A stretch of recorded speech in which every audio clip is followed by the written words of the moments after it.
Assalamualaikum warahmatullahi wabarakatuh. Terima kasih, Anda telah kembali di channel YouTube kami. Saluran informasi yang mengkisahkan kisah-kisah Islami, serta kisah para ulama dan kekasih Allah. Kali ini, kami akan membawakan kisah-kisah teladan yang terkandung dalam Al-Quran. Seperti apakah kisah selengkapnya? Dan pelajaran apa sajakah yang dapat kita ambil? Untuk mengetahui selengkapnya, simak video kami kali ini hingga akhir.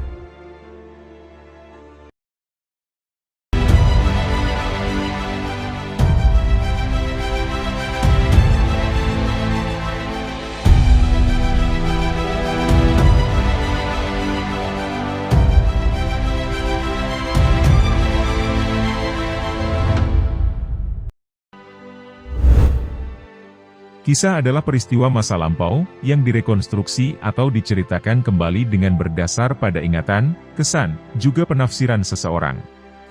Kisah dalam Al-Quran, merupakan kisah yang sangat istimewa berkualitas sangat tinggi, serta memiliki nilai dan tujuan yang mulia. Suatu keistimewaan dari kisah-kisah yang terdapat dalam Al-Quran adalah, tidak terdapat unsur hayalan, atau sesuatu yang tidak pernah terjadi. Dan kami turunkan Al-Quran itu dengan sebenar-benarnya. Dan Al-Quran itu telah turun dengan membawa kebenaran. Dan kami tidak mengutus kamu, melainkan sebagai pembawa berita gembira dan pemberi peringatan. Quran Surat Al-Isra, ayat 105. Al-Quran merupakan mukjizat terbesar yang diberikan Allah kepada Nabi Muhammad. Dari sekian banyak kandungan di dalam Al-Quran, satu di antaranya memuat tentang kisah yang menjelaskan kehidupan di masa lalu. Mulai sosok protagonis dari kalangan para nabi dan orang-orang saleh, hingga tokoh antagonis yang menentang ajaran ilahi. Dimuatnya kisah-kisah di dalam Al-Quran tentu memiliki hikmah tersendiri. Syekh Mana Al-Hathan mengungkapkan, setidaknya ada 6 hikmah diturunkannya sejumlah kisah dalam Al-Quran. Pertama, menjelaskan asas dakwah. Kedua, meneguhkan hati Rasulullah dan umatnya. Ketiga, membenarkan para nabi. Keempat, membenarkan Rasulullah. Kelima, membantah ahli kitab.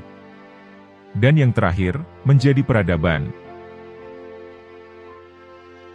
Berikut ini, telah kami rangkumkan kisah-kisah teladan yang pernah Al-Quran ceritakan, yang dapat kita jadikan pelajaran bagi kehidupan kita semua. Berikut kisah-kisahnya.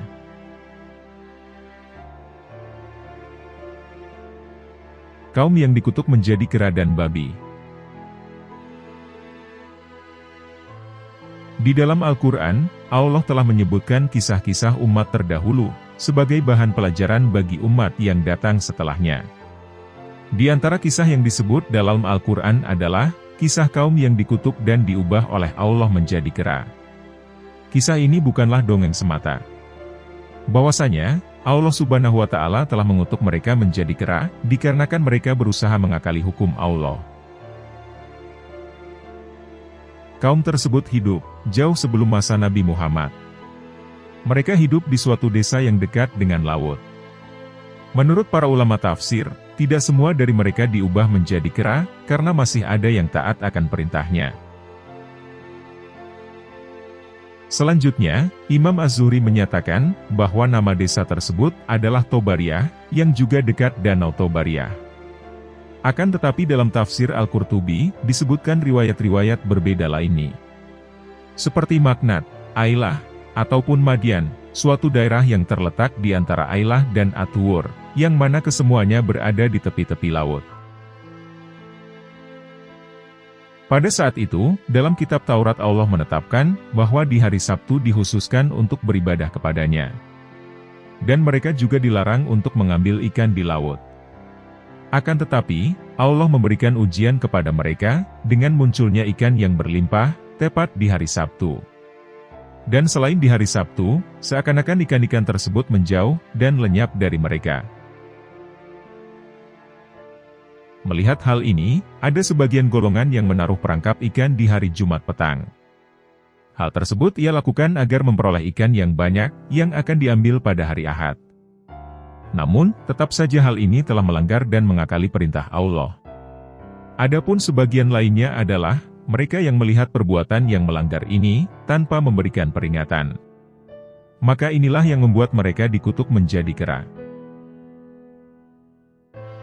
Kisah ini bukanlah kiasan, karena kisah ini tercantum pada surat Al-A'raf ayat 163. Dan tanyakanlah pada Bani Israel tentang negeri yang terletak dekat laut. Ketika mereka melanggar aturan pada hari Sabtu, di waktu datang kepada mereka ikan-ikan mereka terapung-apung di permukaan air. Dan di hari-hari yang bukan Sabtu, ikan-ikan tidak datang kepada mereka. Demikianlah kami mencoba mereka disebabkan mereka berlaku fasik.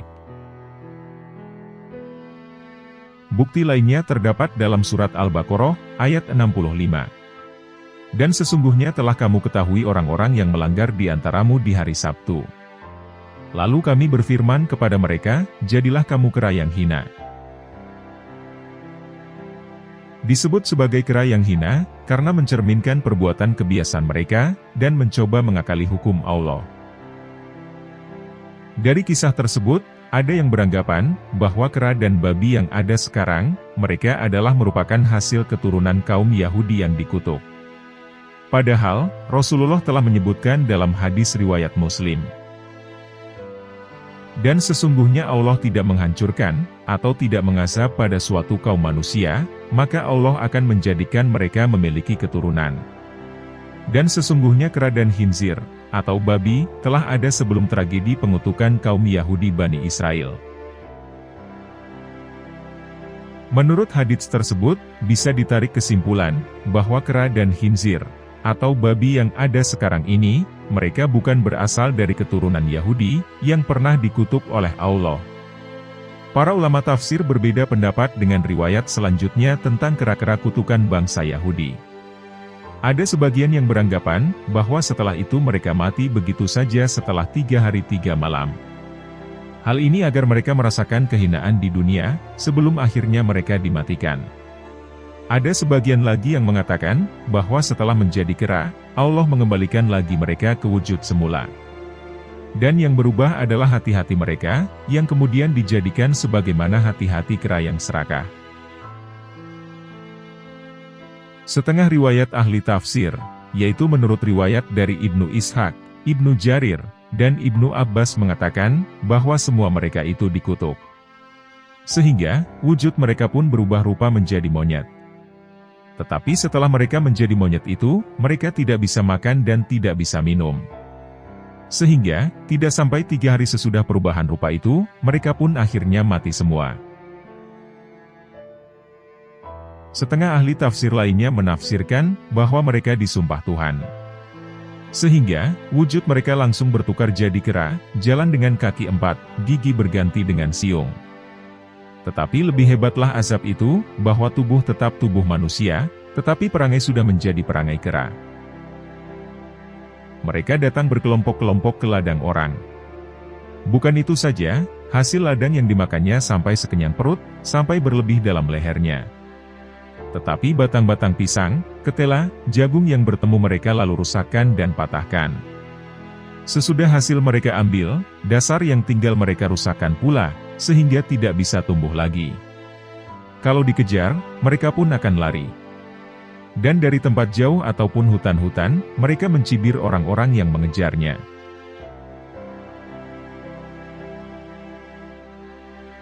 Pemilik kambing dan kebun. Daud alaihissalam adalah Nabi Allah yang mulia.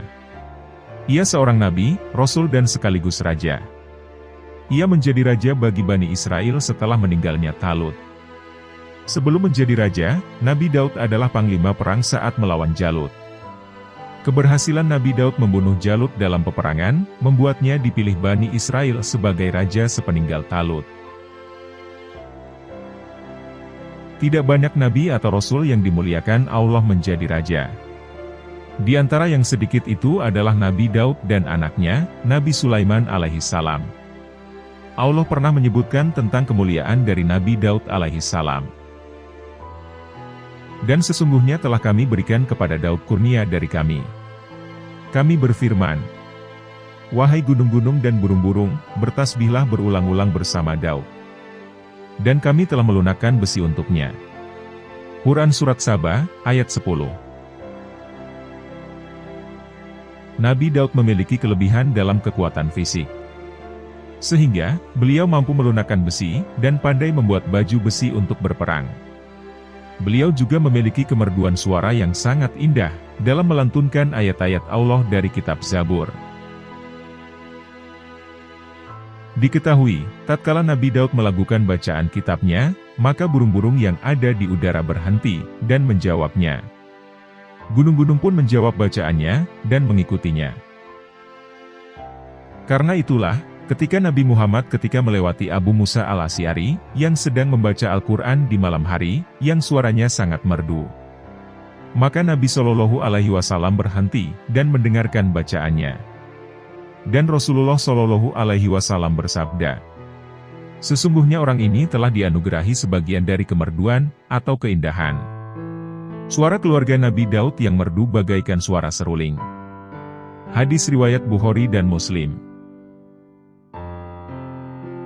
Di masa kekuasaan Nabi Daud alaihissalam, terjadilah sebuah peristiwa. Ketika itu, sang pemilik kebun anggur mengadukan rusak dan hancurnya kebun beliau, oleh kambing-kambing milik tetangganya. Nabi Daud alaihissalam menerima pengaduan pemilik kebun ini. Sehingga, kemudian beliau memanggil pemilik kambing tersebut, untuk diadili, dan diminta pertanggungjawabannya. Kisah ini terkandung dalam Al-Quran, tepatnya pada surat Al-Anbiya. Allah Subhanahu wa Ta'ala berfirman, dan ingatlah kisah Daud dan Sulaiman.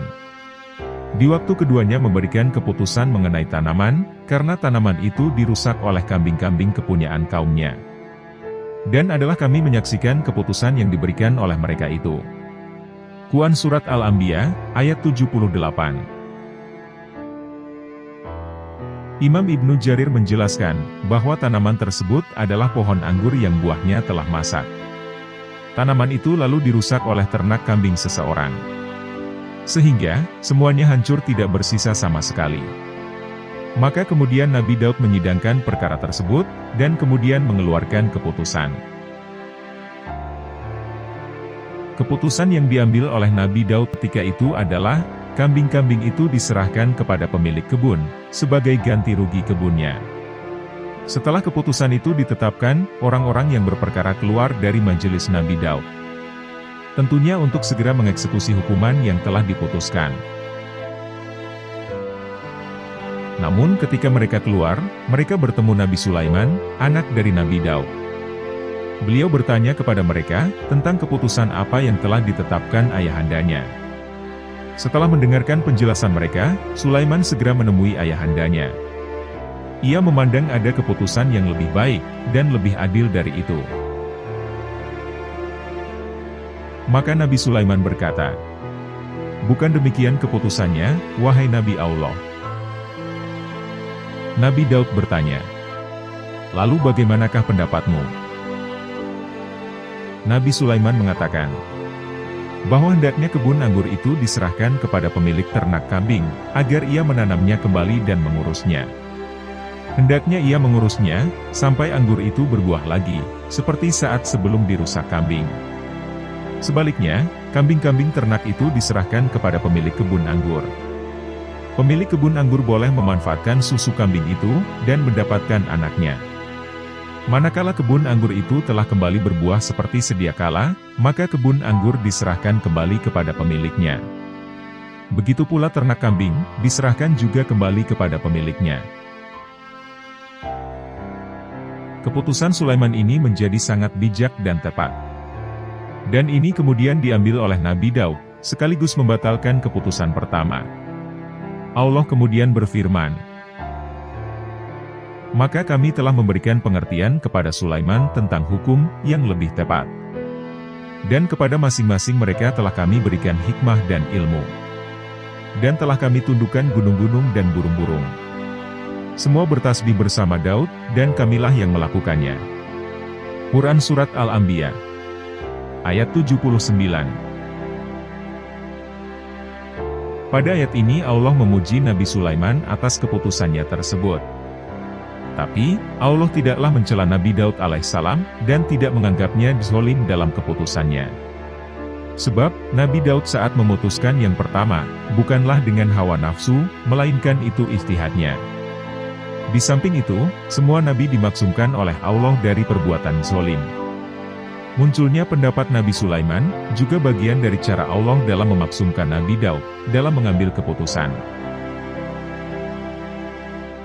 Hampir sama dengan kejadian itu, juga ada riwayat lain terkait pengambilan hukum Nabi Daud dengan Nabi Sulaiman. Dari Abu Hurairah radhiyallahu anhu, Rasulullah shallallahu alaihi wasallam pernah bersabda, ketika dua orang wanita sedang bersama bayinya masing-masing, tiba-tiba datanglah serigala dan memangsa salah seorang dari kedua bayi itu. Maka kedua wanita itu mengadukan perkaranya kepada Daud. Daud memutuskan peradilan untuk kemenangan wanita yang tertua di antara keduanya, lalu keduanya keluar dari majelis peradilan. Tetapi keduanya dipanggil oleh Sulaiman, dan Sulaiman berkata,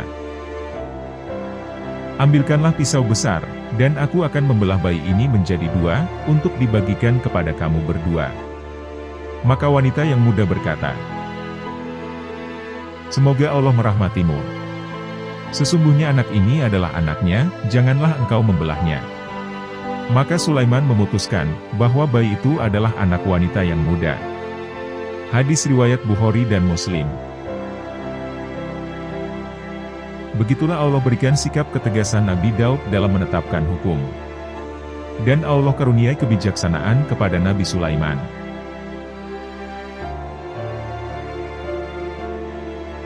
Asal-usul kisah sapi Al-Baqarah.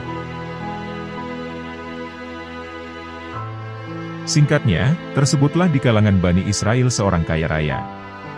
Tidak ada ahli waris selain dirinya. Dia mempunyai saudara sepupu yang fakir. Ketika orang kaya tersebut tidak lekas mati, maka saudara sepupu ini membunuhnya. Hal itu dilakukannya agar dia dapat mewarisi hartanya. Lalu sepupu itu membawa mayat saudaranya ke desa lain, lalu melemparkan di pelataran desa. Atas kondisi tersebut, kemudian dia berlagak hendak menuntut balas. Dia bersama orang-orang mendatangi Nabi Musa alaihissalam. Mereka kemudian memohon kepada Nabi Musa alaihissalam, agar berdoa kepada Allah subhanahu wa ta'ala. Mereka meminta kejelasan, supaya diberi keterangan mengenai siapa pembunuh orang tersebut. Kemudian Nabi Musa alaihissalam mendapat perintah dari Allah, yang memerintahkan mereka agar menyembelih seekor sapi. Dan ingatlah, ketika Musa berkata kepada kaumnya, sesungguhnya Allah menyuruh kamu menyembelih seekor sapi betina. Mereka berkata, apakah kamu hendak menjadikan kami buah ejekan?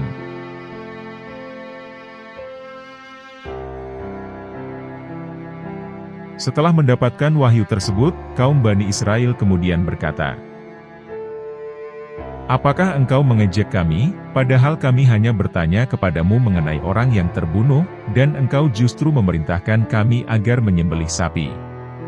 Ucap mereka kepada Nabi Musa. Lantas Nabi Musa alaihissalam menjawab,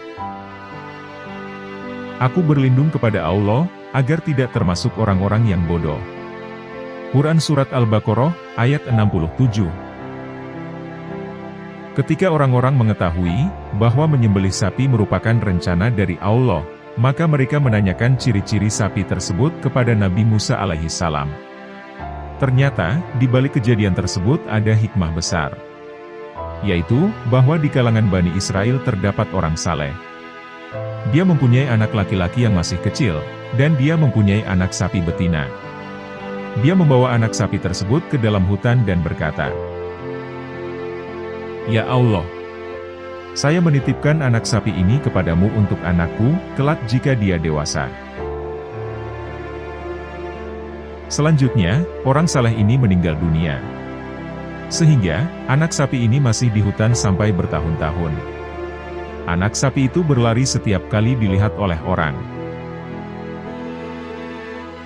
Ketika anak orang saleh tadi telah dewasa, dia menjadi anak yang berbakti kepada kedua orang tuanya.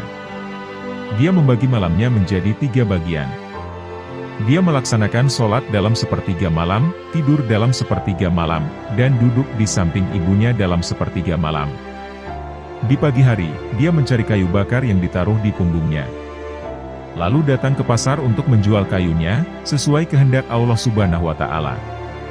Kemudian dia menyedekahkan sepertiganya, memakan sepertiganya, dan memberikan sepertiganya kepada sang ibu. Pada suatu hari, sang ibu berkata kepadanya, "Sesungguhnya ayahmu telah mewariskan anak sapi betina untukmu, yang dia titipkan kepada Allah Subhanahu wa Ta'ala di hutan ini. Maka berangkatlah. Berdoalah kepada Rob Nabi Ibrahim alaihissalam, Nabi Ismail alaihissalam, dan Nabi Ishak alaihissalam, agar mengembalikan anak sapi tersebut kepadamu. Ciri-cirinya, jika engkau melihatnya, kamu akan membayangkan, seakan-akan sinar matahari memancar dari kulitnya. Dia diberi nama Al-Mudzahabah, karena keindahan dan kejernihannya." Setelah mendengarkan perkataan ibunya, kemudian anak tersebut memasuki hutan. Lalu dia melihat anak sapi sedang merumput, lantas dia memanggilnya dengan berkata, "Saya bermaksud kepadamu dengan menyebut nama Rob Nabi Ibrahim alaihissalam, Nabi Ismail alaihissalam, dan Nabi Ishak alaihissalam." Kontan sapi itu menengok ke arahnya dan berjalan mendekatinya, sehingga sapi tersebut berdiri di hadapannya. Anak tersebut lalu memegang lehernya, dan menuntunnya. Dengan izin Allah Subhanahu wa Ta'ala, tiba-tiba sapi tersebut bicara, "Wahai anak yang berbakti kepada kedua orang tua, tunggangilah aku, karena hal itu lebih meringankanmu." Anak tersebut berkata, "Sesungguhnya ibuku tidak memerintahkanku melakukan hal itu. Akan tetapi, beliau berkata, peganglah lehernya." Sapi itu berkata, "Demi Rob Bani Israel, jika engkau menunggangiku, niscaya kamu tidak dapat menguasaiku untuk selamanya. Ayo berangkat. Sungguh, jika engkau memerintahkan gunung melepaskan diri dari pangkalnya, dan berjalan bersamamu, niscaya ia melakukannya, lantaran baktimu kepada ibumu." Lantas, pemuda tersebut berjalan bersama sapi menemui ibunya. Sang ibu berkata kepadanya, "Sesungguhnya engkau orang fakir. Engkau tidak memiliki harta. Engkau kerepotan mencari kayu bakar di siang hari, dan melakukan qiyamul lail di malam hari. Oleh karena itu, pergilah. Jual sapi ini." Si anak bertanya, "Dijual berapakah harga sapi ini?" Ibunya menjawab, 3 dinar. "Janganlah engkau menjual tanpa pertimbanganku." Harga sapi telah dipatok 3 dinar. Sang anak pun berangkat ke pasar. Lalu Allah Subhanahu wa Ta'ala mengutus malaikat, agar dia melihat hambanya dan kekuasaannya. Sekaligus untuk menguji pemuda tersebut, seberapakah baktinya kepada ibunya. Sungguh, Allah Subhanahu wa Ta'ala mengetahui hal tersebut. Sang malaikat bertanya, "Dengan berapakah kamu jual sapi ini?" Anak tersebut menjawab, 3 dinar. Dengan catatan ibuku meridhoinya. Lantas malaikat berkata, "Saya beli 6 dinar. Tetapi engkau tidak perlu meminta persetujuan ibumu." Pemuda itu berkata, "Seandainya engkau memberiku emas seberat sapi ini pun, saya tidak akan mengambilnya, melainkan dengan ridho ibuku." Kemudian dia membawa pulang sapi kepada ibunya, dan dia menceritakan tentang harganya. Lalu sang ibu berkata, "Kembali lagi. Jualah dengan harga 6 dinar berdasarkan ridho dariku." Dia pun berangkat ke pasar, dan menemui malaikat yang tadi menyamar menjadi manusia. Sang malaikat bertanya, "Apakah engkau telah meminta persetujuan ibumu?" Pemuda itu menjawab, "Beliau menyuruhku, agar tidak mengurangi harganya dari 6 dinar." Dengan catatan, saya telah meminta persetujuan ibu. Sang malaikat berkata, saya akan memberimu 12 dinar. Pemuda itu pun menolak, lalu kembali kepada ibunya, dan menceritakan hal tersebut kepadanya. Ibunya berkata, sungguh, orang yang mendatangimu bukanlah manusia, melainkan malaikat yang sedang dalam bentuk manusia untuk mengujimu. Jika dia mendatangimu lagi, katakan padanya, apakah engkau memerintahkan kami untuk menjual sapi ini, ataukah tidak?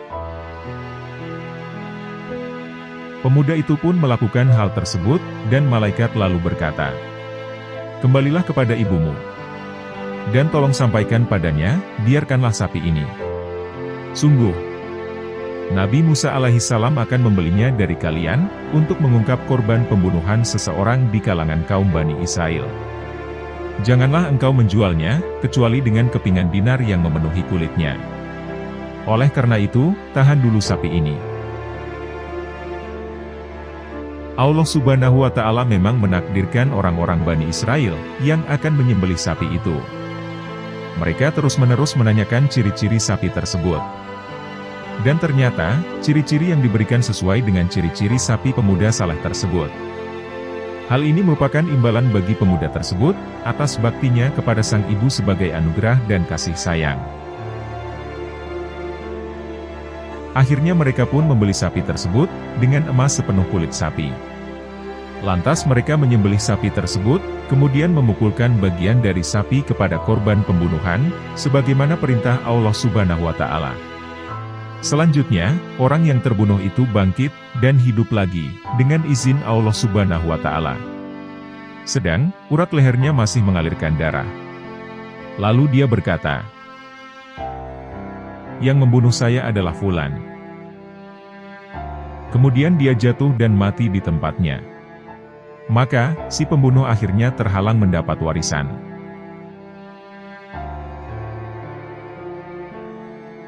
Pemilik dua kebun yang sombong. Kisah ini disebutkan dalam Al-Quran Surah Al-Kahfi, ayat 32 hingga ayat 43. Di dalamnya menceritakan tentang seorang pemilik kebun, yang telah dibutakan oleh kenikmatan dunia sampai mengingkari hari kiamat. Allah memberikan pelajaran akibat seseorang yang sombong, dengan menimpakan musibah, sehingga menghancurkan perkebunannya. Pada suatu masa, ada dua orang laki-laki yang bersahabat sejak kecil. Walaupun bersahabat, keduanya memiliki kehidupan yang berbeda. Salah satu dari mereka adalah pemilik perkebunan, atau si kaya. Dan satunya lagi hanya laki-laki biasa, atau si miskin. Sayangnya, si kaya sangatlah sombong. Hal tersebut disebabkan ia memiliki dua kebun anggur yang sangat luas. Dan masing-masing kebun anggurnya dikelilingi pohon kurma yang lebat. Di tengah-tengah kebun, mengalir sungai yang airnya sangat jernih, dan sangat indah. Penampakan kebun itu enak dipandang mata, seakan-akan tak ingin lepas dari pandangan. Allah berfirman dalam surat Al-Kahfi, ayat 32 hingga 43. Kami jadikan bagi seorang di antara keduanya, yang kafir, dua buah kebun anggur. Dan kami kelilingi kedua kebun itu dengan pohon-pohon kurma. Dan di antara kedua kebun itu kami buatkan ladang. Kedua buah kebun itu menghasilkan buahnya. Dan kebun itu tiada kurang buahnya sedikit pun. Dan kami alirkan sungai di celah-celah kedua kebun itu. Dan dia mempunyai kekayaan besar. Si pemilik kebun itu berkata dengan kesombongannya, wahai saudaraku, lihatlah kebunku yang luas ini. Pohon anggurnya tidak pernah berhenti berbuah. Apalagi pohon kurma yang selalu lebat setiap hari. Ini membuatku sangat bahagia. Si miskin berkata, benar saudaraku, kebunmu sangat luas, dan setiap panen hasilnya selalu melimpah. Si kaya berkata, aku sangat yakin, kebunku tidak akan pernah berhenti berbuah. Sekarang, aku benar-benar telah menjadi orang yang paling kaya. Si miskin berkata, Tapi ingat wahai saudaraku, semua ini hanyalah pemberian dari Allah. Jangan sampai kamu menjadi sombong, dan lupa untuk bersyukur kepadanya Sang Maha Pemberi Rejeki. Si kaya seolah-olah tidak mendengarkan nasihat sahabatnya. Dan ia lebih fokus memperhatikan perkebunannya, dengan perasaan sombong dan bahagia. Kemudian dijelaskan pada ayat 34 surat Al-Kahfi. Maka ia berkata kepada kawannya, yang mukmin, ketika bercakap-cakap dengan dia, hartaku lebih banyak daripada hartamu, dan pengikut-pengikutku lebih kuat.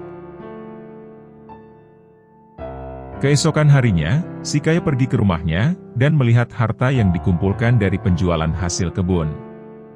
Ia pun berniat untuk mengumpulkan harta lebih banyak lagi dan lagi. Si kaya berkata, kalau setiap minggu panenku selalu bagus, pasti hartaku tidak akan pernah habis sampai berpuluh-puluh tahun lamanya. Setiap hari, kebun anggur si kaya selalu tumbuh dengan baik dan subur.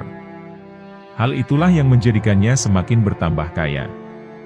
Tidak ada sedikit pun niat darinya untuk menyerahkan harta kepada orang-orang yang membutuhkan. Seiring dengan bertambah kaya, bertambah pula kesombongannya. Kesombongan lelaki tersebut semakin besar saat dia berpikir bahwa hartanya di dunia akan kekal. Dijelaskan pada ayat 35 surat Al-Kahfi. Dan dia memasuki kebunnya, sedang dia zalim terhadap dirinya sendiri. Ia berkata, aku kira kebun ini tidak akan binasa selama-lamanya. Suatu ketika, si miskin datang berkunjung untuk menasehatinya dengan bahasa yang halus. Tetapi, si kaya malah meresponnya dengan kata-kata yang menyakitinya. Si kaya berkata, aku tahu kau iri denganku. Hartaku lebih banyak, dan aku memiliki banyak anak buah yang membantuku. Si miskin berkata, sama sekali tidak wahai saudaraku. Walaupun hartaku lebih sedikit, dan tidak memiliki anak buah sepertimu. Aku hanya mengkhawatirkan kamu kelak di akhirat. Bahkan si kaya berpikir, bahwa di akhirat pun dia akan tetap kaya, seperti layaknya di dunia. Allah kemudian menjelaskan pada ayat 36 surat Al-Kahfi. Dan aku tidak mengira hari kiamat itu akan datang. Dan jika sekiranya aku kembalikan kepada Tuhanku, pasti aku akan mendapat tempat kembali yang lebih baik, daripada kebun-kebun itu. Si kaya dengan sombong berkata, aku kira hari kiamat tidak akan terjadi. Seandainya aku mati nanti, pasti Allah akan menempatkanku di tempat yang lebih baik dari sekarang. Si miskin dengan sabar menasihati. Jadi, sekarang kamu mengingkari hari kiamat. Padahal, kiamat itu sudah pasti terjadi. Benar-benar kamu sudah dibutakan dengan kemewahan dunia. Si kaya menghardik. Sudah diam saja kau. Aku tidak akan mendengarkan nasihatmu lagi. Melihat temannya yang kufur, lelaki yang miskin mengingatkan kepada si kaya, agar ia segera mau bertobat. Dijelaskan dalam ayat 37 surat Al-Kahfi. Apakah kamu kafir kepada Tuhan, yang menciptakan kamu dari tanah, kemudian dari setetes air mani, lalu Dia menjadikan kamu seorang laki-laki yang sempurna?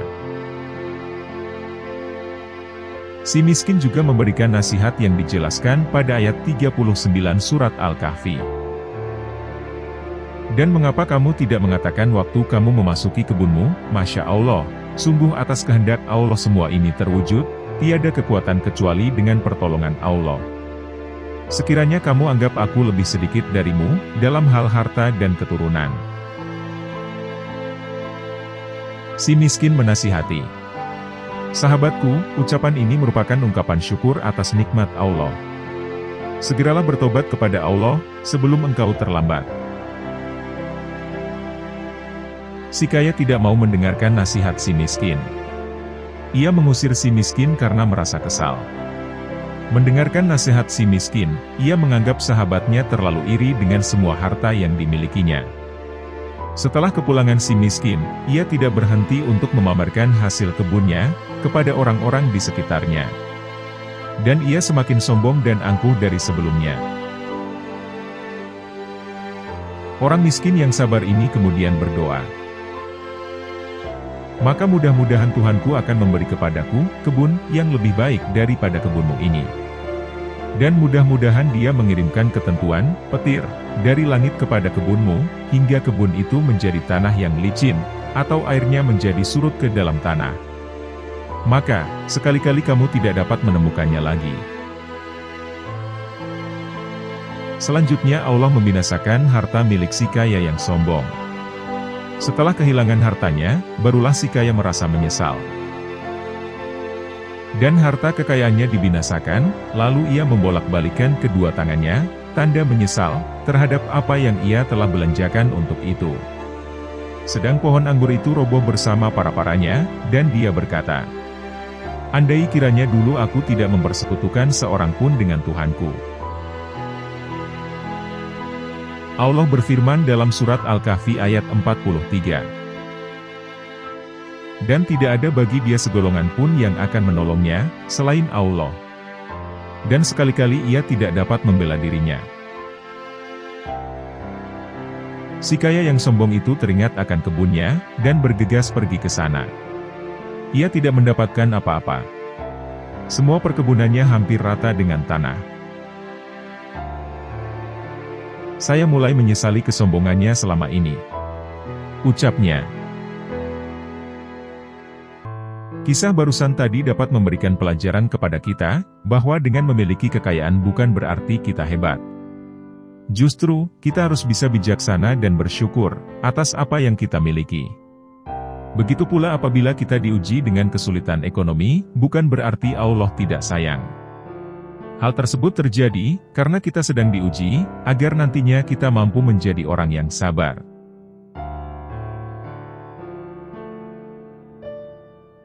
Pemilik kebun kurma yang menolak surga. Ada sebuah kisah menarik yang penuh hikmah, di balik turunnya surat Al-Lail pada ayat 5 hingga 11. Jalaluddin As-Suyuti dalam buku menyebutkan, bahwa para ulama berbeda pendapat perihal lokasi turunnya surat Al-Lail. Sebagian ulama menyatakan surat ini tergolong Makkiyah, yang mana turun sebelum Nabi Muhammad berhijrah. Sebagian ulama lainnya mengemukakan, bahwa surat Al-Lail termasuk Madaniyah.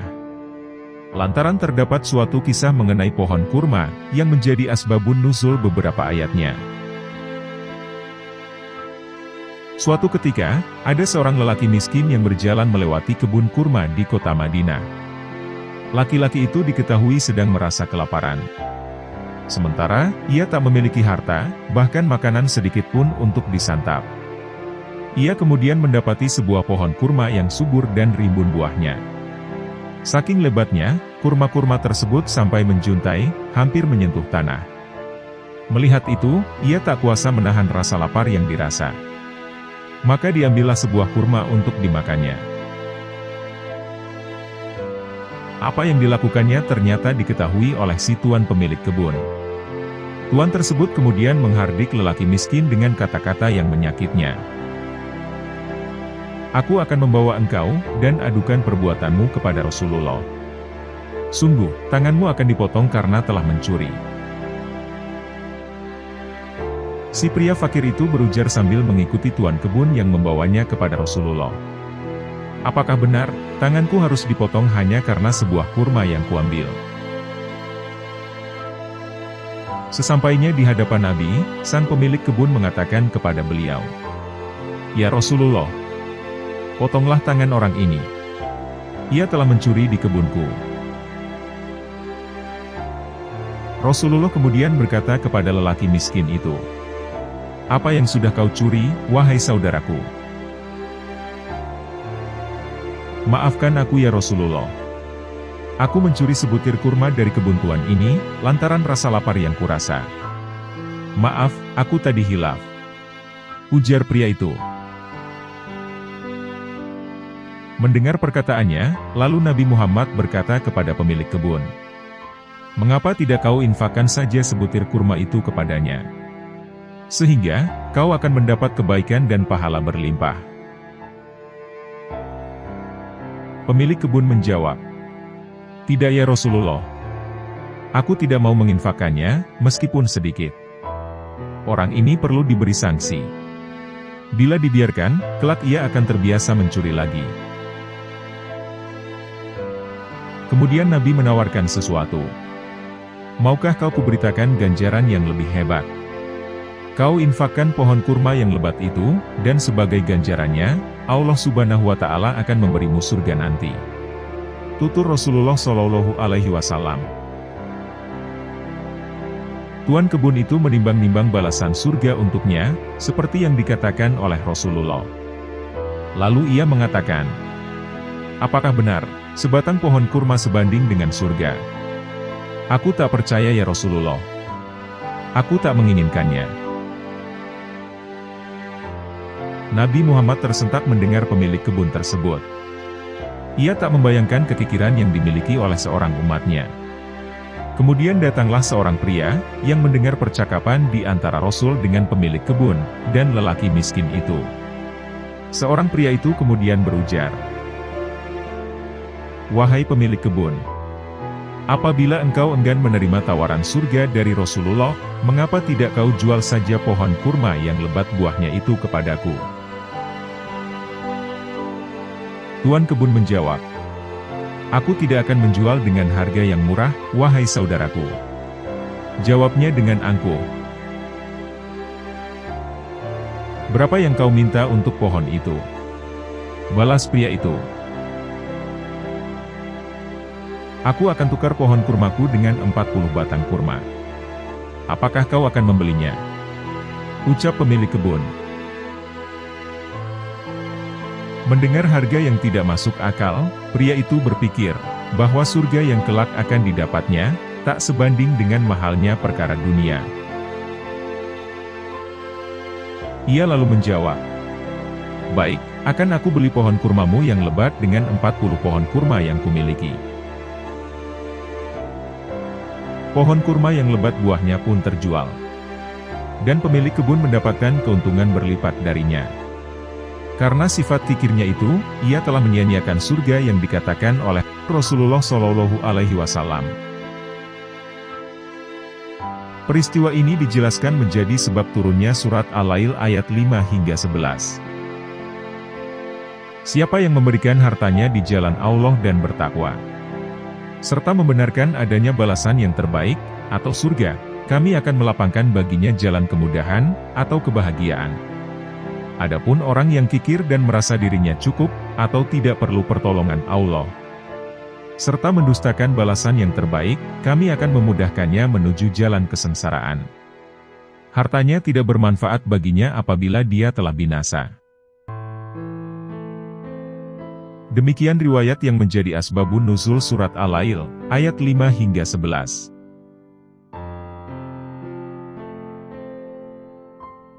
Asif bin Barhiyah. Nama Asif bin Barhiyah ini banyak diceritakan dalam kitab-kitab klasik, tentang perjalanan Nabi Sulaiman alaihissalam. Sosok Asif bin Barhiyah mampu mengalahkan kemampuan jin Ifrit, untuk memindahkan singgasana Bilqis pada zaman Nabi Sulaiman. Lantas, apakah keutamaan yang dimiliki oleh Asif bin Barhiyah? Asif disebutkan adalah figur penting dalam pertemuan Nabi Sulaiman dan Ratu Bilqis. Ia bisa memindahkan singgasana sang ratu, hanya dalam waktu sekedipan mata saja. Jati diri Asif bin Barhiyah banyak diceritakan dalam kitab-kitab klasik. Salah satunya kitab Ihya Ulumuddin, karya Imam Al-Ghazali. Ada yang mengatakan, bahwa Asif adalah sepupu Sulaiman. Namun, ia juga disebut sebagai juru tulis Sulaiman. Menurut Al-Ghazali, Asif dahulunya adalah seorang pemboros dan sering bermaksiat, lalu ia bertobat. Allah berfirman kepada Nabi Sulaiman, "Wahai pemimpin ahli ibadah, sampai kapan sepupumu akan bermaksiat kepadaku? Sedangkan, aku sangat mengasihinya. Demi kemuliaan dan keagunganku. Jika ia sampai terkena tiupan badaiku, maka akan kutinggalkan dirinya, agar menjadi contoh orang-orang semasanya dan umat sesudahnya. Ketika Asyif dan Nabi Sulaiman bertemu, maka Nabi Sulaiman menyampaikan apa yang telah diwahyukan Allah tentang dirinya. Mendengar penjelasan tersebut, Asyif kemudian keluar dan menaiki bukit pasir. Di sana ia menengadahkan kepala ke langit dan berseru, "Wahai Tuhanku, wahai junjunganku, Engkau ya Engkau, aku ya aku. Bagaimana aku akan bertaubat, sedangkan Engkau tidak menerima taubatku? Bagaimana aku akan meminta perlindungan dari dosa, sedangkan Engkau tidak menjagaku? Aku pasti kembali." Kemudian Allah berfirman, "Engkau benar wahai Asyif. Engkau ya Engkau. Aku ya aku. Aku menerima taubatmu, dan aku telah mengampunimu. Karena sesungguhnya aku Maha Penerima Taubat, dan aku Maha Penyayang." Menurut Imam Al-Ghazali, sebetulnya perkataan Asyif tersebut adalah bentuk ungkapan rayuan kepada Allah. Terkadang seorang hamba seolah memberitahukan kepada Allah, padahal sebenarnya dia menginginkan sesuatu untuk dirinya. Kadang seolah dia menjauh dari Allah, padahal sebenarnya dia ingin menuju Allah. Hal semacam ini sering terjadi pada hamba-hambanya sejak dahulu, hingga masa yang akan datang. Sesuai dengan apa yang ditentukannya sejak masa azali. Demikianlah. Akhirnya Asyif mau menerima pertolongan dari Allah. Sehingga dirinya berubah drastis, dari seorang yang selalu melakukan maksiat, menjadi orang yang taat. Hidupnya yang selama ini jauh dari jalan Allah, kini selalu patuh kepada perintahnya. Allah pun selalu membantunya dalam melakukan ibadah, ketaatan, pengakuan terhadap dosanya, serta taubatnya. Dan, di tengah kesungguhannya kembali kepadanya itulah, Allah mengajarkan sebuah asma Allah yang agung, atau kalimat keagungan. Yang jika digunakan untuk berdoa, maka akan dikabulkan. Sebagian penafsir Al-Quran dalam sejumlah kitab klasik menyebutkan, bahwa Asyiflah yang menghadirkan singgasana Ratu Balqis di Yaman, untuk Nabi Sulaiman di Baitul Maqdis Palestina. Dalam tafsir At-Tabari dijelaskan sebagai berikut. Asyif ibnu Barhia berwudu, kemudian dia melakukan sholat sunnah 2 rakaat, setelah itu dia berkata kepada Nabi Sulaiman, "Wahai Nabi Allah, arahkan pandanganmu ke arah yang jauh." Nabi Sulaiman pun mengarahkan pandangannya ke arah Yaman. Setelah itu, Asyif berdoa memohon bantuan Allah. Maka, singgasana Ratu Balqis yang berada di Yaman, tiba-tiba muncul di hadapan Nabi Sulaiman. Dan ketika melihat kejadian tersebut, beliau berkata, sebagaimana yang disampaikan Allah pada surat An-Naml, ayat 40. Ini termasuk karunia Tuhanku untuk mengujiku. Quran Surat An-Naml 40. Dalam ayat lain, Allah Subhanahu wa Ta'ala juga berfirman, berkata Sulaiman, "Hai pembesar, siapakah di antara kamu yang sanggup membawa singgasananya kepadaku, sebelum mereka datang kepadaku sebagai orang-orang yang berserah diri?" Berkata Ifrit yang cerdik dari golongan jin, "Aku akan datang kepadamu, dengan membawa singgasana itu kepadamu, sebelum kamu berdiri dari tempat dudukmu. Sesungguhnya aku benar-benar kuat membawanya lagi dapat dipercaya." Berkatalah seseorang yang mempunyai ilmu dari Alkitab, "Aku akan membawa singgasana itu kepadamu, sebelum matamu berkedip." Maka tatkala Sulaiman melihat singgasana itu terletak di hadapannya, ia pun berkata, "Ini termasuk karunia Tuhanku untuk mencoba aku, apakah aku bersyukur, atau mengingkari akan nikmatnya. Dan barang siapa yang bersyukur, maka sesungguhnya dia bersyukur untuk kebaikan dirinya sendiri. Dan barang siapa yang ingkar, maka sesungguhnya Tuhanku Maha Kaya, lagi Maha Mulia." Quran Surah An-Naml, ayat 40. Berkenaan dengan firman Allah, berkatalah seseorang yang mempunyai ilmu dari Alkitab.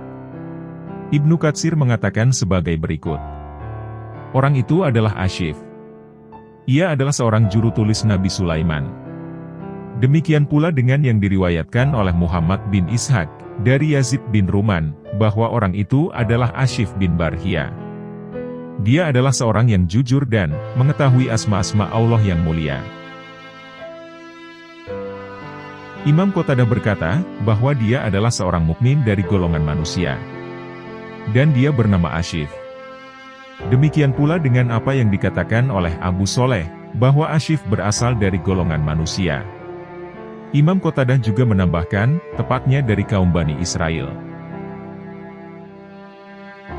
Sedangkan Imam Al-Qurtubi mengatakan dalam tafsirnya sebagai berikut. Kebanyakan ahli tafsir berpendapat, bahwa orang yang diberikan asma Allah itu adalah Ashif ibn Barhia dari kaum Bani Israel. Dia adalah seorang yang jujur, dan selalu menjaga nama-nama Allah yang agung, yang jika digunakan untuk meminta, maka akan diberikan. Dan jika digunakan untuk berdoa, maka akan dikabulkan. Pada saat melaksanakan tugasnya memindahkan istana Ratu Balqis, Ashif bermunajat kepada Allah. Dengan diawali menyebut asma-asma Allah yang agung, maka Ashif berdoa. Ya Tuhan kami, Tuhan segala tiap-tiap sesuatu, Tuhan yang Esa, tiada Tuhan melainkan Engkau. Datangkanlah singgasananya kepadaku. Maka singgasana yang megah itu telah muncul di hadapan Nabi Sulaiman alaihissalam.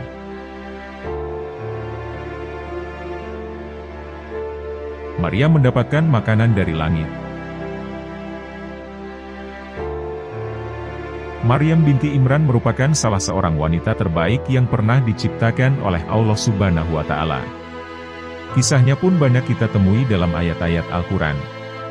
Bahkan, Rasulullah Shallallahu Alaihi Wasallam pernah menyebutkan Maryam dalam golongan muslimah terbaik yang masuk surga. Dia adalah keturunan keluarga Imron.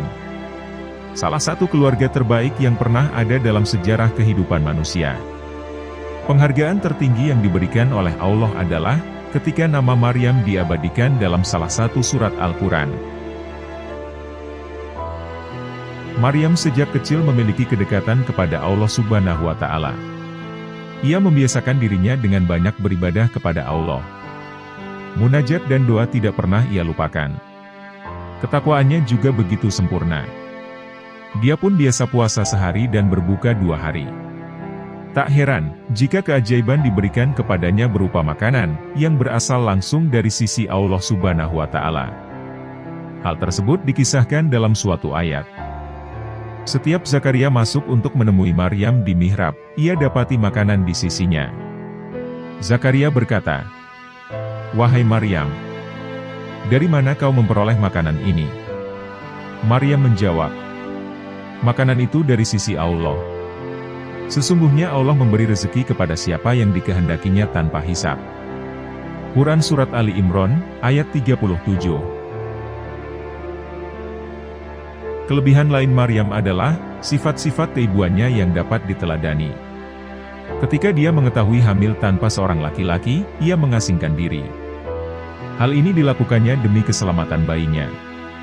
Ia pun seorang beriman yang malu karena hamil. Padahal, dia belum menikah. Dia masih memiliki perasaan yang peka. "Wahai, betapa baiknya aku mati sebelum ini, dan aku menjadi seorang yang tidak diperhatikan dan dilupakan." Quran Surat Maryam, ayat 23. Seorang wanita hamil sendirian, normalnya tidak akan mampu menggoyangkan pohon kurma, hingga menjatuhkan buahnya. Akan tetapi, Maryam melakukannya sebagai tugas seorang ibu. Allah pun berkenan pada usahanya, sehingga dia dan calon bayinya dapat menikmati buah kurma tersebut. Sebagaimana kita ketahui bersama, dari rahimnya lahirlah Nabi Isa alaihissalam yang mulia.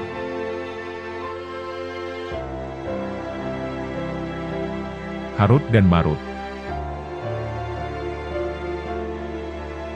Profesor Quraisy Shihab melalui bukunya menjawab pertanyaan ihwal sosok Harut dan Marut. Ahli tafsir Al-Quran itu menjelaskan, menurut sementara ulama, Harut dan Marut merupakan 2 orang manusia yang begitu taat kepada Allah, sampai-sampai keduanya dinamai malaikat. Berbeda dengan itu, kalangan ulama lainnya berpendapat, keduanya memang malaikat. Bagi kalangan ini, kisahnya bermula ketika para malaikat menyaksikan tingkah pola manusia, yang marak membuat kerusakan dan pertumpahan darah. Mereka menilai, alangkah lebih baiknya bila tugas khalifah Allah di muka bumi ditunaikan bukan oleh manusia, melainkan malaikat.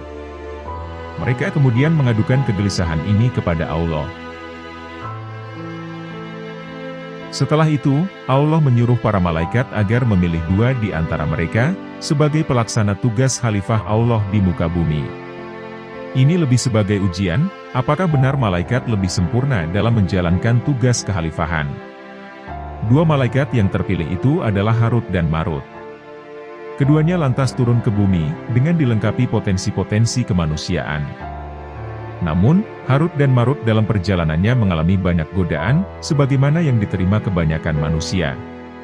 Akhirnya, keduanya terjerumus dalam rayuan. Beberapa riwayat menyebut, mereka terjerumus lantaran perempuan. Itu sekelumit kisahnya, ditemukan dengan panjang lebar dalam berbagai kitab tafsir. Kisah ini dipahami oleh sementara pakar sebagai kisah simbolik. Ucap Quraisy Shihab.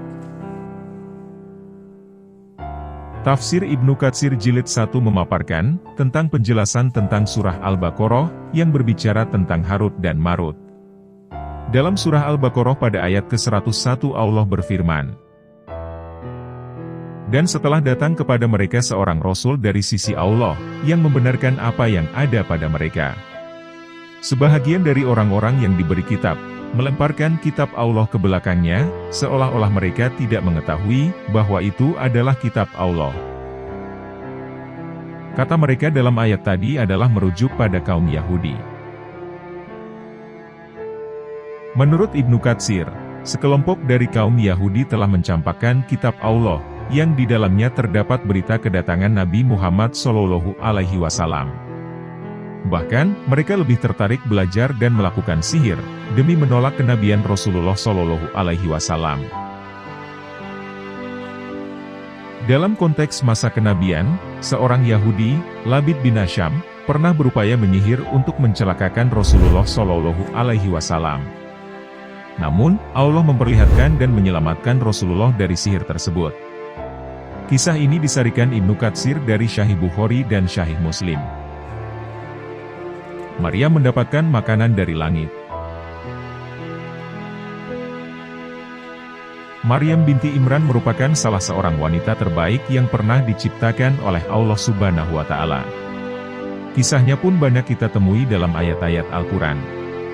Bahkan, Rasulullah SAW pernah menyebutkan Maryam dalam golongan muslimah terbaik yang masuk surga.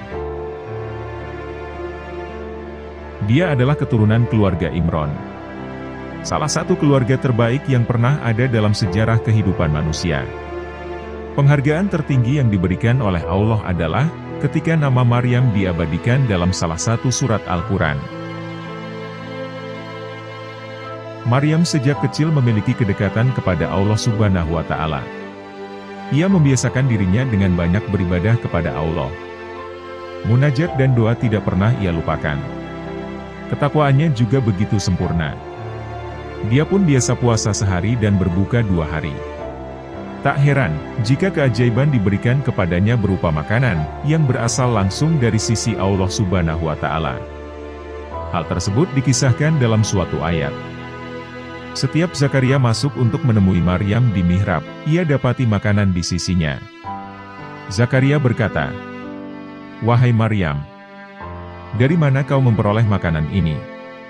Maryam menjawab, "Makanan itu dari sisi Allah. Sesungguhnya Allah memberi rezeki kepada siapa yang dikehendakinya tanpa hisab." Quran Surat Ali Imran, ayat 37. Kelebihan lain Maryam adalah, sifat-sifat keibuannya yang dapat diteladani. Ketika dia mengetahui hamil tanpa seorang laki-laki, ia mengasingkan diri. Hal ini dilakukannya demi keselamatan bayinya. Ia pun seorang beriman yang malu karena hamil. Padahal, dia belum menikah. Dia masih memiliki perasaan yang peka. Wahai, betapa baiknya aku mati sebelum ini, dan aku menjadi seorang yang tidak diperhatikan dan dilupakan. Quran Surat Maryam, ayat 23. Seorang wanita hamil sendirian, normalnya tidak akan mampu menggoyangkan pohon kurma, hingga menjatuhkan buahnya. Akan tetapi, Maryam melakukannya sebagai tugas seorang ibu. Allah pun berkenan pada usahanya, sehingga dia dan calon bayinya dapat menikmati buah kurma tersebut. Sebagaimana kita ketahui bersama, dari rahimnya lahirlah Nabi Isa alaihissalam yang mulia.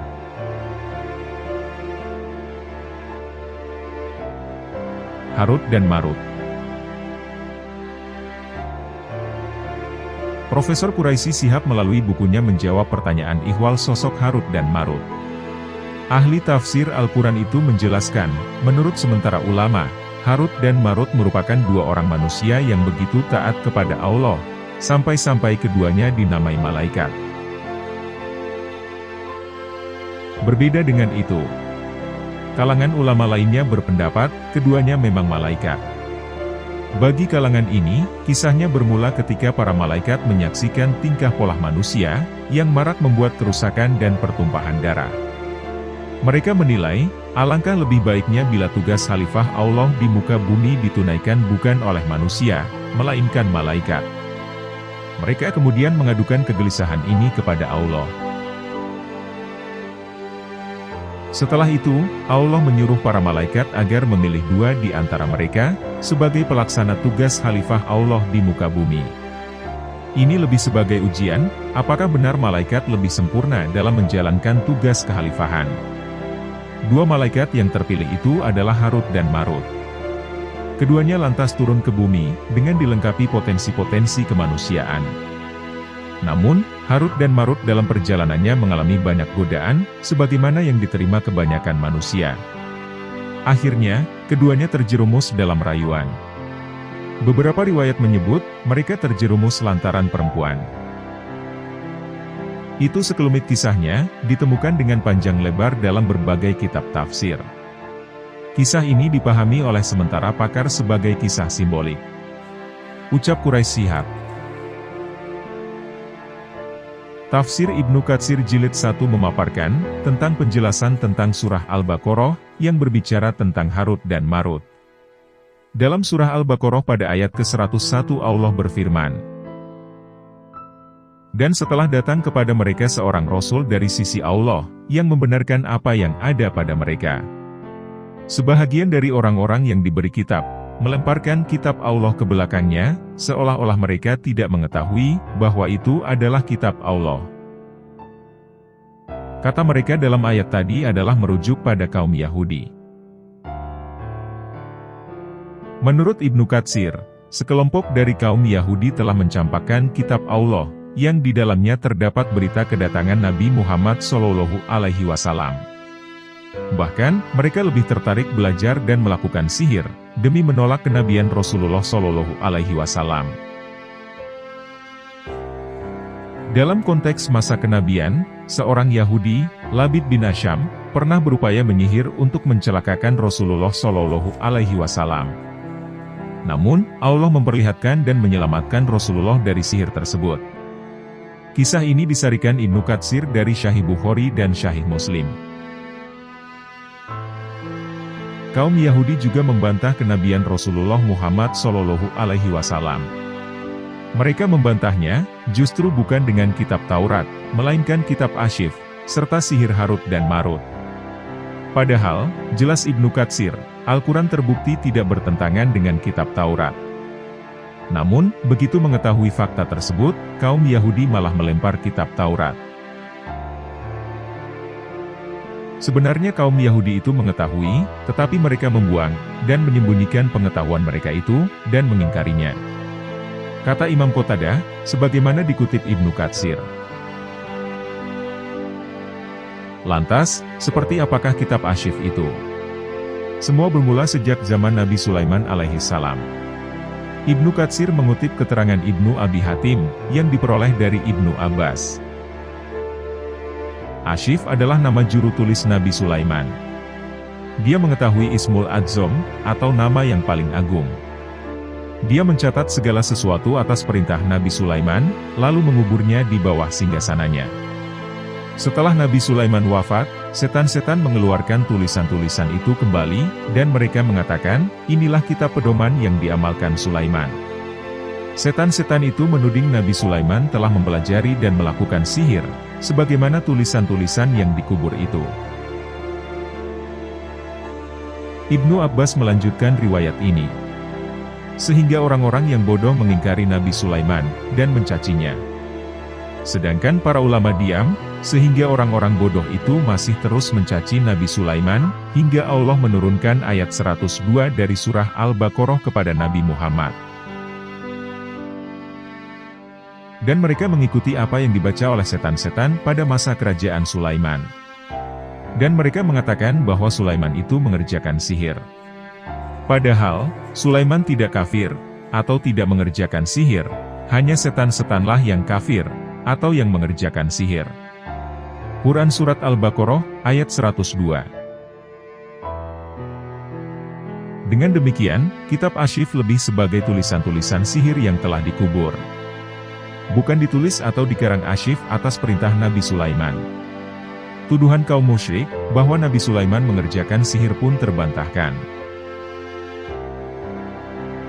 Lebih lanjut, Ibnu Katsir mengutip pandangan beberapa pihak yang menegaskan, bahwa praktik-praktik sihir sudah ada, jauh sebelum masa kenabian Sulaiman.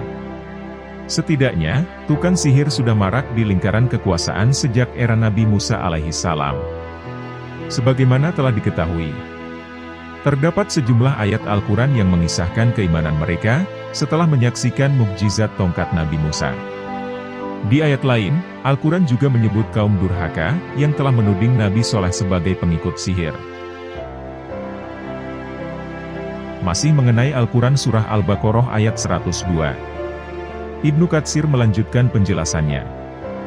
Di sana, Allah berfirman, mereka, setan-setan, mengajarkan sihir kepada manusia, dan apa yang diturunkan kepada dua orang malaikat di negeri Babilonia, yaitu Harut dan Marut. Sedang keduanya tidak mengajarkan sesuatu kepada seorang pun sebelum mengatakan, sesungguhnya kami hanya cobaan bagimu. Sebab itu, janganlah kamu kafir.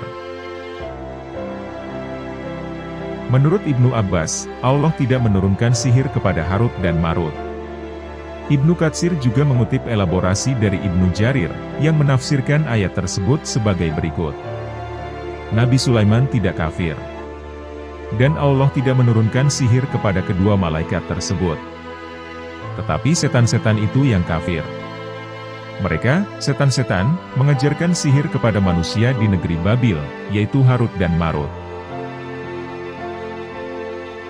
Dengan demikian, makna malaikat itu adalah Jibril dan Mikail. Karena para penyihir dari kalangan orang-orang Yahudi menganggap bahwa Allah telah menurunkan sihir melalui lisan Jibril dan Mikail kepada Nabi Sulaiman bin Daud. Maka Allah pun mendustakan mereka dalam hal itu. Dan Dia memberitahukan kepada Nabi Muhammad SAW bahwa Jibril dan Mikail tidak pernah turun dengan membawa sihir.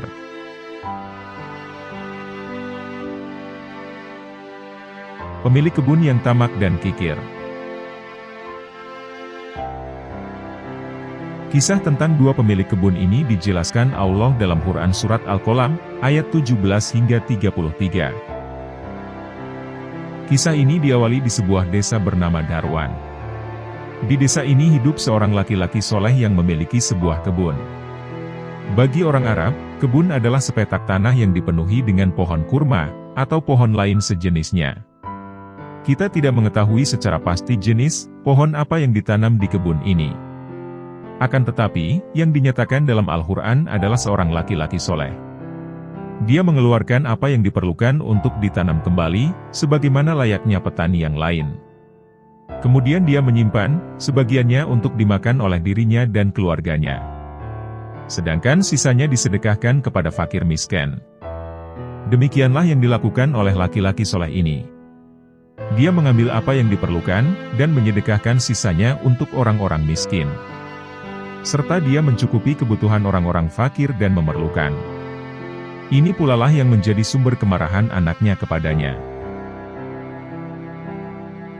Ketika laki-laki soleh ini menemui ajalnya, dan pergi menghadap Tuhannya, kebun itu berpindah tangan. Selepas kepergian lelaki soleh ini, kebun tersebut kemudian menjadi milik anak-anaknya. Hingga mereka merubah kebun-kebun mereka menjadi duri yang dipanennya, dan menyesal setelah mereka terpedaya oleh ketamakan terhadap harta. Kedengkian telah membutakan mereka kepada orang-orang miskin, yang sebelumnya ayah mereka selalu menyedekahkannya. Namun anak-anaknya menganggap perbuatan orang tuanya keji. Sehingga, mereka memutuskan untuk menahan sedekah dari mereka. Mereka melihat ke kebunnya, dan mendapat seperti apa yang disebutkan oleh Al-Quran. Sebagai kebun yang subur, yang terdapat banyak buahnya. Tidak seorang pun dari mereka mengetahui, bahwa kebun ini tidak tumbuh untuk mereka saja. Karena di dalamnya juga terdapat hak dan rezeki orang lain yang membutuhkan. Seharusnya mereka melakukan seperti apa yang telah dilakukan oleh ayahnya. Namun, mereka ingin menyia-nyiakan bagian orang-orang miskin itu. Padahal, itu sudah tidak jelas bagi mereka. Terjadi konspirasi di antara mereka, karena yakin akan memetik hasil kebunnya pagi-pagi sekali. Hal itu dilakukannya, agar tidak diketahui oleh orang-orang miskin, yang akan meminta jatah mereka, sebagaimana yang dahulu mereka dapatkan setiap tahunnya. Akan tetapi, mereka sudah bertekad bulat, untuk tidak memberikan sama sekali bagian yang menjadi milik orang-orang miskin. Karena setan telah menguasainya, mereka pun bersumpah untuk tidak sedikit pun memberikan bagian orang-orang miskin. Hati mereka telah kosong dari rasa kasih sayang, yang dengannya orang-orang golongan kanan menjadi dikenal. Mereka mengakui bahwa orang-orang yang akan mendapatkan sebagian dari hasil kebun itu orang-orang miskin. Orang yang miskin adalah orang yang tidak memiliki makanan untuk dimakan pada hari itu. Bila pun memilikinya, akan tetapi beban dan tanggung jawab orang miskin yang berat, membuatnya tetap memerlukan orang yang membantunya. Namun para pemilik kebun itu telah melepaskan rasa belas kasihan itu. Sehingga, mereka berhak untuk mendapatkan azab Allah Subhanahu wa Ta'ala. Hingga detik ini, tidak ada seorang pun dari mereka dapat menggambarkan kekuasaan Tuhan, yang telah membinasakan kebun itu, dan menghanguskan semua buahnya. Tidak ada yang tersisa sedikit pun untuk mereka. Setelah membuat perencanaan itu, mereka tertidur pulas. Namun Allah Subhanahu wa Ta'ala tidak tidur, dan tidak pula mengantuk. Seandainya Tuhan tidur, niscaya keseimbangan akan hilang. Sesuatu yang misterius berputar di kebun pada malam itu, sedangkan mereka sedang tertidur pulas. Itulah kelengahan manusia dari Allah Subhanahu wa Ta'ala, hingga mereka mempercayai tipu dayanya. Dalam keadaan mereka lengah, Allah Subhanahu wa Ta'ala mengirimkan sesuatu yang dapat membakar kebun itu. Lahan kebun itu pun terbakar, hingga merubahnya menjadi hitam, seperti malam yang gelap gulita. Ada yang mengatakan, bahwa Allah Subhanahu wa Ta'ala mengirimkan ke kebun itu suatu kerusakan dari langit, dan membinasakannya. Kebun itu dibinasakan dalam sekejap mata, tanpa dirasakan oleh manusia. Hal itu tidak lain karena perintah dari Sang Maha Kuasa, Allah Subhanahu wa Ta'ala. Kun fayakun. Kebun itu pun berubah menjadi hitam, sebagaimana hitamnya hati pemiliknya. Balasan selamanya serupa dengan perbuatannya. Mereka ingin menghilangkan hak orang lain yang sudah jelas, sehingga Allah juga menghilangkan apa yang mereka miliki.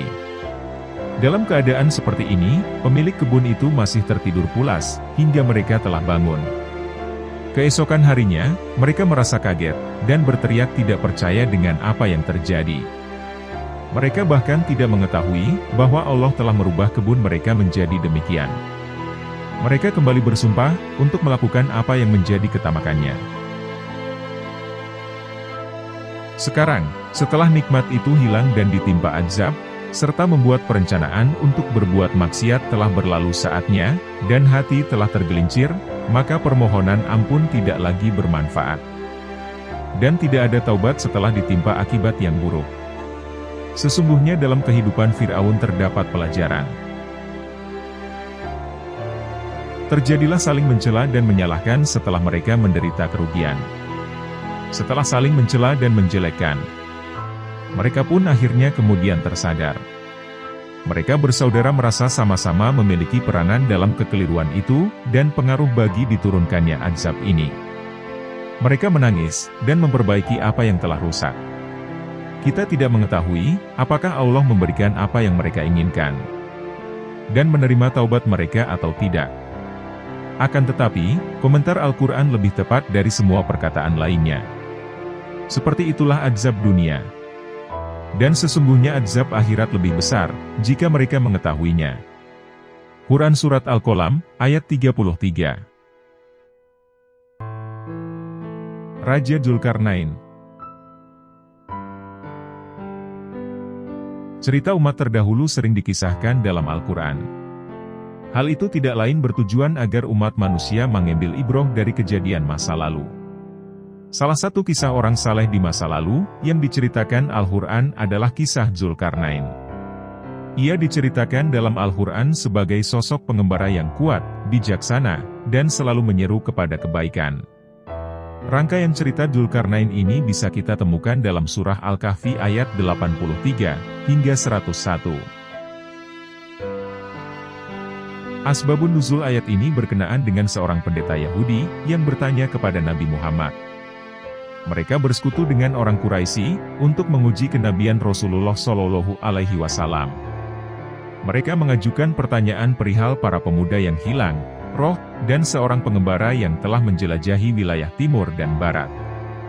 Semua pertanyaan itu dijawab oleh Allah melalui firman-Nya. Dan ayat ini pun turun untuk menjawab pertanyaan mereka, tentang mengenai sosok pengembara itu yang disebut Dzulkarnain. Al-Quran tidak memberikan secara detail identitas Dzulkarnain tersebut, serta lokasi tinggalnya.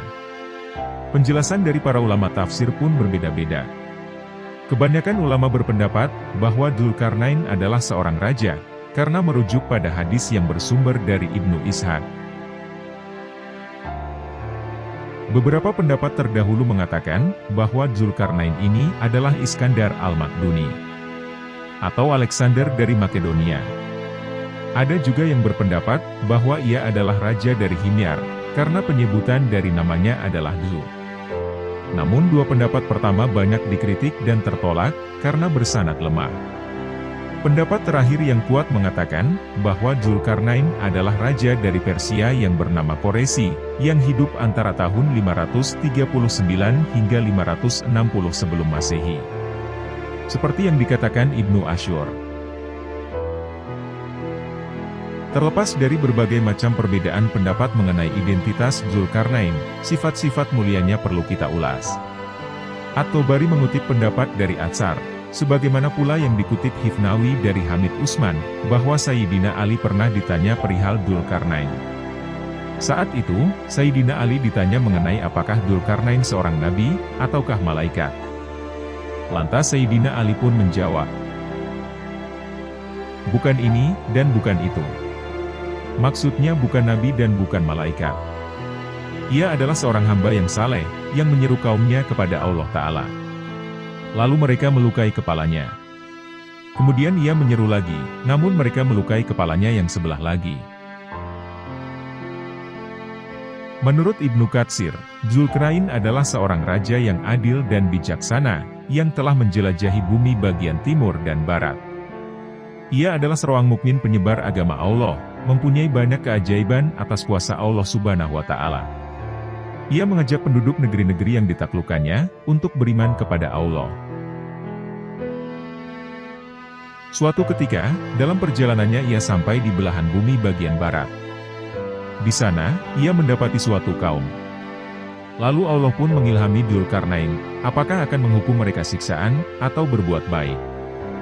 Karena Dzulkarnain diberikan Allah ketajaman siasah syariah, ia pun membuat dua keputusan pada kaum tersebut. Pada kaum yang berbuat kerusakan, akan dihukum dan dikembalikan kepada Tuhannya, di mana mereka akan diazab dengan sangat pedih. Adapun yang beriman dan beramal saleh, ia akan mendapatkan balasan yang baik. Dan mereka akan mendapatkan kemudahan-kemudahan.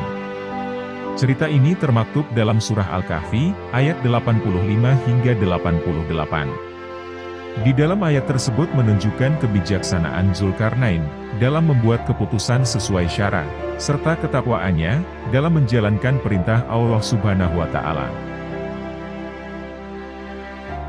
Zulkarnain kemudian melanjutkan perjalanan di bagian bumi lain, yang dalam Al-Quran disebut Baina Asadain, suatu wilayah di antara dua gunung yang sama tingginya.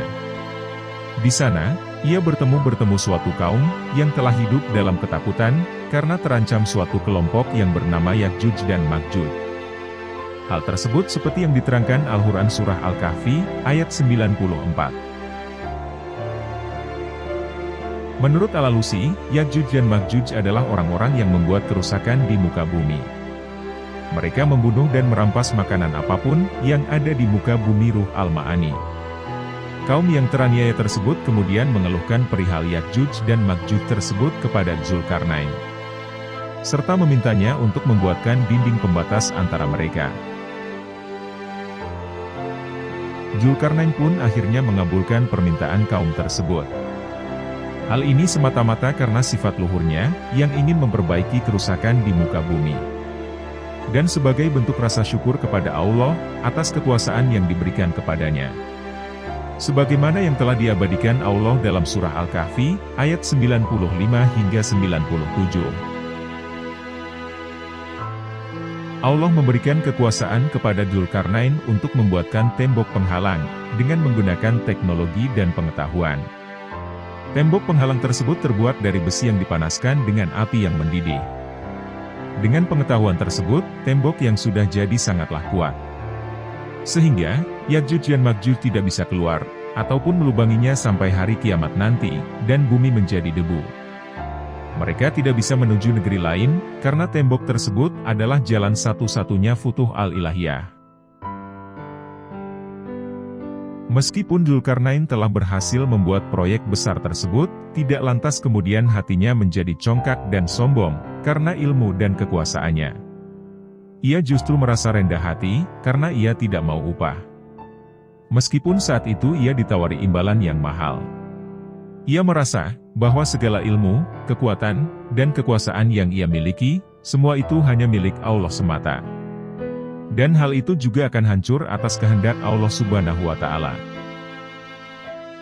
Hal ini seperti yang difirmankan Allah dalam surah Al-Kahfi, ayat 98 hingga 101. Bahwa semua kekuatan yang di bumi akan musnah, pada hari di mana sangkakala ditiupkan.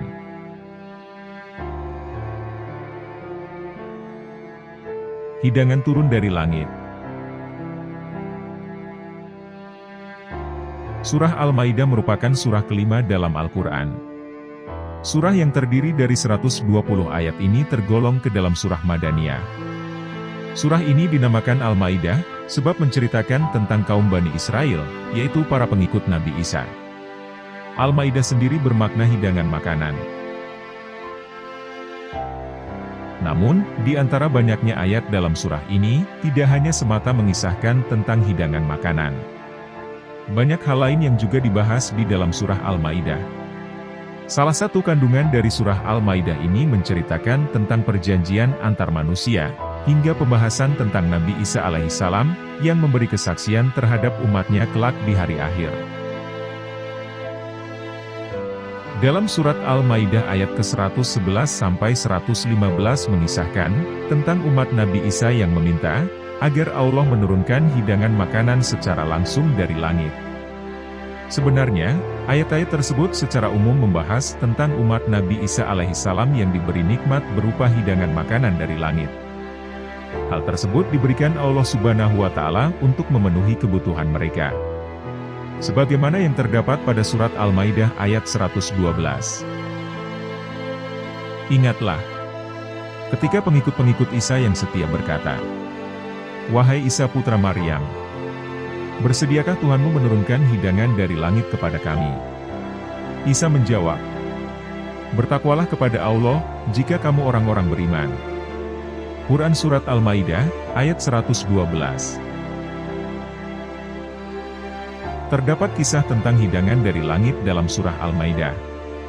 Suatu ketika, Nabi Isa memerintahkan para pengikut setianya, atau kaum Hawariyun, dan para umatnya untuk berpuasa 30 hari. Usai berpuasa, mereka pun meminta kepada Nabi Isa untuk berdoa kepada Allah Subhanahu wa Ta'ala agar Dia menurunkan hidangan makanan langsung dari langit. Menurut para pengikut Nabi Isa, permintaan itu menjadi bukti bahwa Allah Subhanahu wa Ta'ala telah menerima puasa mereka. Sehingga hati mereka menjadi tenang. Nabi Isa pun memenuhi permintaan tersebut sebagai perayaan bagi mereka. Semua pengikut Nabi Isa pun berkumpul di satu tempat. Sementara, Nabi Isa mendirikan sholat dan berdoa dengan penuh harap, serta mata yang bercucuran, agar permintaan kaumnya dikabulkan. Namun demikian, sebelum berdoa kepada Allah, Nabi Isa telah memerintahkan kepada kaumnya untuk bersyukur, dan selalu bertakwa kepada Allah Subhanahu wa Ta'ala. Doa Nabi Isa pun dikabulkan oleh Allah Subhanahu wa Ta'ala. Hidangan makanan pun turun dari langit, lewat sela-sela di antara dua awan. Fenomena luar biasa itu pun disaksikan sendiri oleh umat Nabi Isa. Beliau pun kemudian berdoa kepada Allah, agar hidangan makanan yang turun itu sebagai nikmat, bukan azab darinya. Hidangan makanan yang turun dari langit itu terdiri dari ikan laut, roti, dan buah-buahan. Saat hidangan tiba di hadapan kaumnya, Nabi Isa lalu berdiri dan berseru dengan menyebut nama Allah, sebaik-baik pemberi rezeki. Kemudian beliau meminta kepada kaumnya untuk menikmati hidangan tersebut. Tak disangka-sangka, rupanya mereka menolak untuk mencicipi hidangan tersebut. Mereka khawatir, hidangan tersebut merupakan azab dari Allah. Sehingga, mereka meminta Nabi Isa alaihissalam untuk makan terlebih dahulu. Kami tidak akan makan sebelum kamu makan, ucap mereka. Nabi Isa kemudian menjawab, kalianlah yang telah meminta hidangan ini. Nabi Isa lantas mengundang orang-orang kafir, orang-orang miskin, orang-orang yang penyakitan, hingga terkumpul sebanyak 1.300-an orang. Kemudian mereka semua menikmati hidangan dari langit tersebut. Keajaiban pun terjadi. Orang-orang yang awalnya punya penyakit menahun, akhirnya sembuh total, setelah mengonsumsi hidangan dari langit itu. Fenomena ini tentu saja membuat orang yang sebelumnya tidak mau memakannya, membuat mereka menjadi sangat menyesal.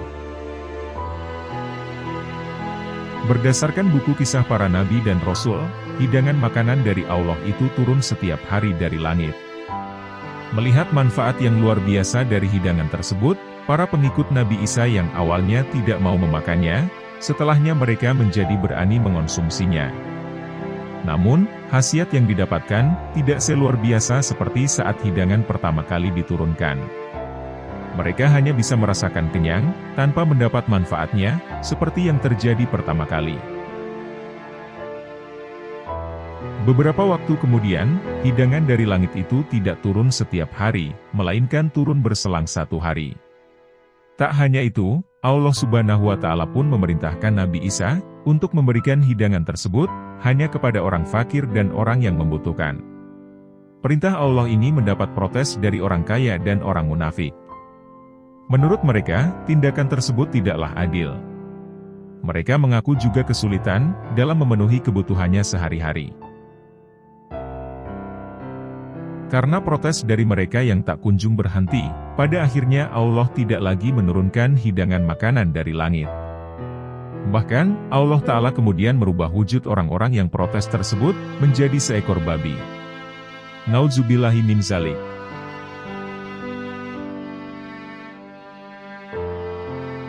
Demikianlah pembahasan kami mengenai kisah-kisah yang terkandung dalam Al-Quran. Semoga kisah tadi dapat kita jadikan ibroh bagi kehidupan kita semua. Semoga Allah Subhanahu wa Ta'ala memasukkan kita ke dalam golongan orang-orang yang taat kepadanya, dan juga Rasul-Rasulnya. Dan semoga dengan apa yang telah kami sampaikan, dapat menambah ketakwaan kita kepada Allah Subhanahu wa Ta'ala. Wallahu a'lam bishawab.